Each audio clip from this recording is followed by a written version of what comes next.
The Hex just wants to be left alone. Hunted across the galaxy, the Hex has come to Earth to find a new home for itself. It calls out to those similarly abused and victimized so it might find companionship and learn from their culture and endeavors. The Hex has no sense of right or wrong. It only knows survival and the loneliness that eons of persecution have brought about. On Earth, it has made new allies and bonded with many who are similarly persecuted, but the Hex's gift of power is misused by humanity. Those who were the victim now have the strength to strike back at those who made them suffer. Led by a dark council, the Hex manipulate and inveigle themselves in the great nations of the world, for only through control can they truly be safe. From the pen of Dr. Burson Carpavian, 27th October 1871. My beloved Veronica, it is our anniversary once more, and you are still not by my side.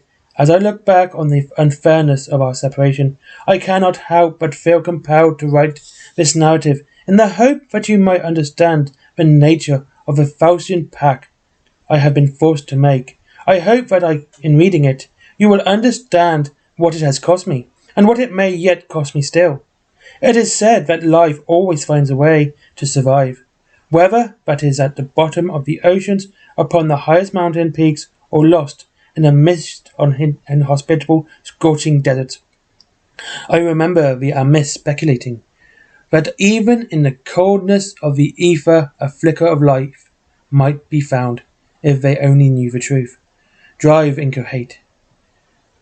The entity known as the Hex has existed for billions of years. Where it came from, or how it first came into being, none can say. Certainly, the Hex itself offers no explanation on the subject. It is a being devoid of concept of history, it keeps no record, and lacks all but the simplest memories of its own past.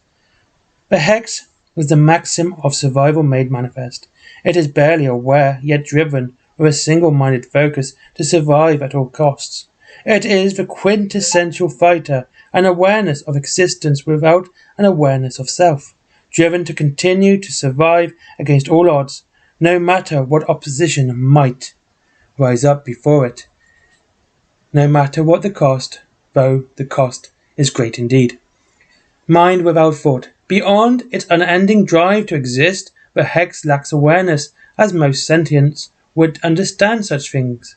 It is a disembodied voice, a creature of energy that wants nothing more than to belong somewhere, to be part of something, and to survive. It is driven by instincts shared by every other organism in creation, to do whatever it takes to continue its existence and to widen its understanding. Lacking any true sentience of its own, the Hex is driven to bond with existing minds. In doing so, it is able to utilize those minds and the accompanying body to provide form, function, and purpose to its survival. Lacking a history, higher calling, or a culture of its own, it assumes these things from its partnered organisms in order to thrive and perceive the universe through different eyes. Though the Hex is unaware of its past and on any practical level, the experiences that drive it exist somewhere in its being. It recalls little of a Helmera, the first civilization ever to host a Hex, save for their name and some detail of their world of Keren. It remembers when it called out across the planet to draw several sympathetically minded Helmera to it. There is a vague recollection of bonding with them for the first time. It remembers well the flood of amazement and joy it felt upon first touching sentient minds.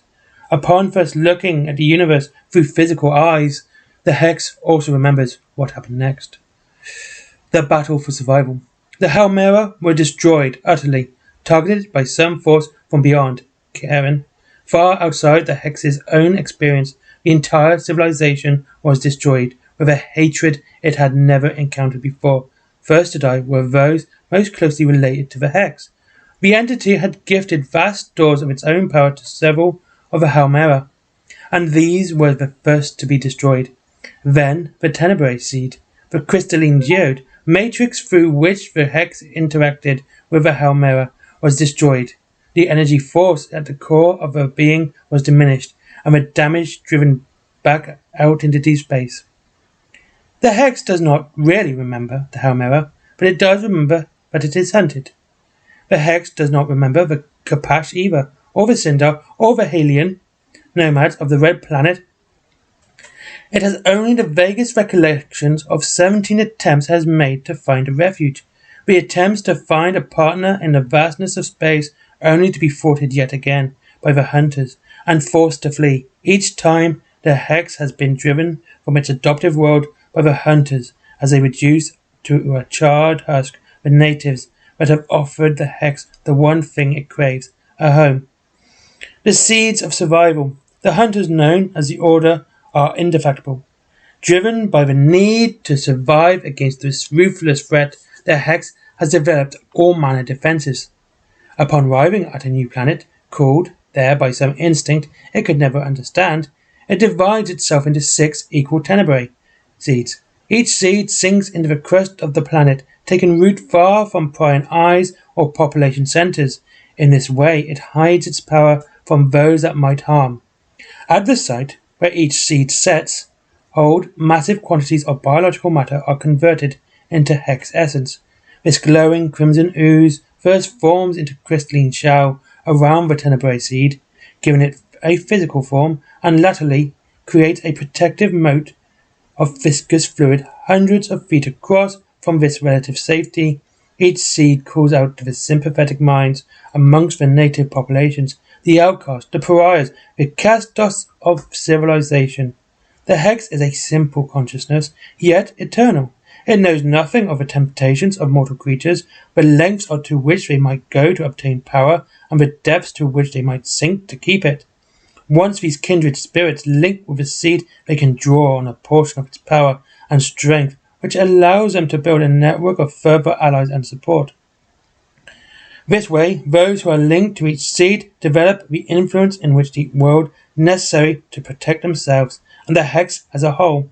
For physical succor, the essence can be used to reshape biological matter so that the desires of being a mind are made manifest in their flesh.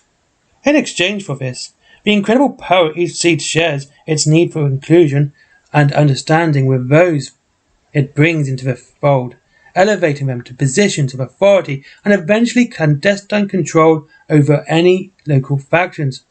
Through this eventual rise, the Hex consciousness develops, using each individual to multiply its own awareness, experiencing the physical realm through the culture and intellect of the host.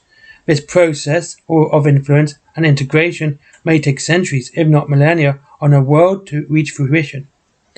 Once complete, it is rare for the Hex to enjoy more than a few years of relative peace and security before the merciless Order return and wreak destruction on those carefully crafted societies, driving the Hex back out into the void once more. Occasionally, the seed's call will go unanswered. Its location is too remote for the natives to be aware of or reach it.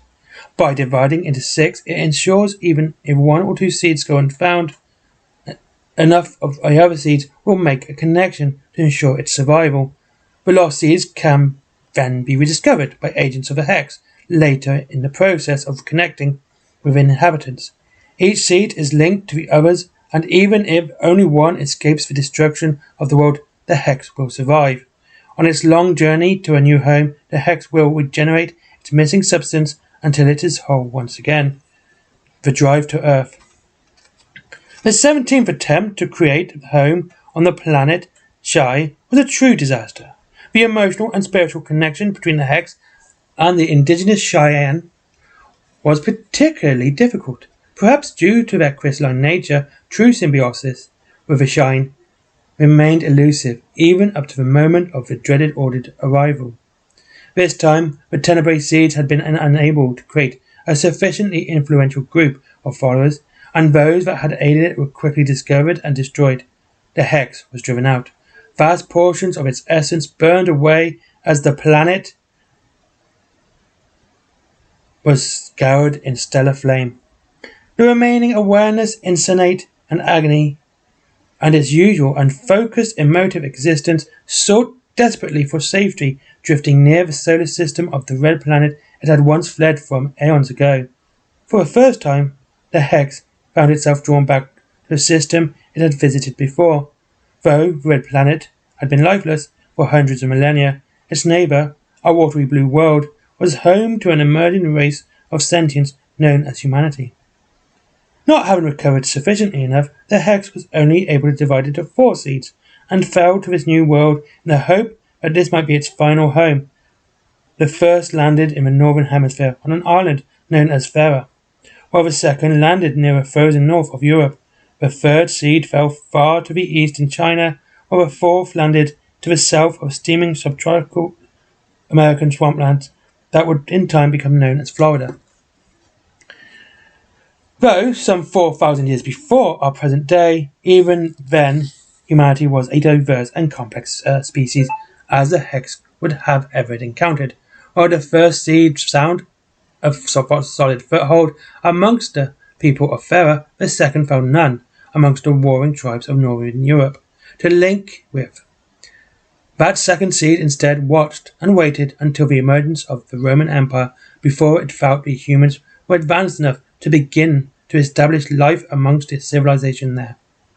The third seed was supposedly found by monks of a particular selfless and introverted nature known as the Tian Shan, who took it back to their monastery in the mountain. I know not what happened to this seed, for it has lost to me, as it is lost to the Hex. Perhaps the Celestians know more, but it plays no part in this narrative, so let us give it no further thought. The swamp-bound final seed, so far away from the others, was left to its own devices. It waited, dormant and uncontacted for centuries, beneath the Floridian swamps. The natives, being warned away by their so-called Great Spirit that nothing good would come from contact, unable to draw any of the local tribesmen to its sphere of influence, the seed instead settled deeper into the wetlands. Its power leached through the murky water, drawing what sentience it could from the swamp dwellers and creatures of the dank, moss-shrouded wastes. Unbeknownst to the seed, its seeping power eventually reached the large misshapen egg that had lain dormant, ossified, for millions of years. The creature that had laid such an egg had passed from a history so long ago that there was no fossil remaining to tell of its existence. But nurtured with crimson essence of the Hex, the egg quickened, and eventually hatching a creature who drew on the link of the seed to develop a wicked intelligence and claim all of the surrounding bayous as her domain. The alien without. After centuries on Thera, the first seed developed its network among the sophisticated island culture, but then something extraordinary happened. Something that the Hex had not experienced on any previous host world. Its adoptive home was visited by aliens. An alliance of different species, collectively known as Watchers, had arrived from off-planet. The Hex had never been present at a visit by extraterrestrials before. In all previous encounters with a new race of sentience, it had been the Hex who had been the alien presence arriving on the world. The Hex did not recognize any of the Watcher species, and that was both a source of fascination as well as concern. As it would anywhere else, it immediately set about drawing several of these newcomers to itself, thinking to better understand their cultural ideologies, if possible. However, the Watchers had their own mandate on Earth, and having found the agents of the Order already operating on the Earth, they brought them to Thera, and not understanding the consequences of this would have for the Hex, it is the human allies with no choice left to it.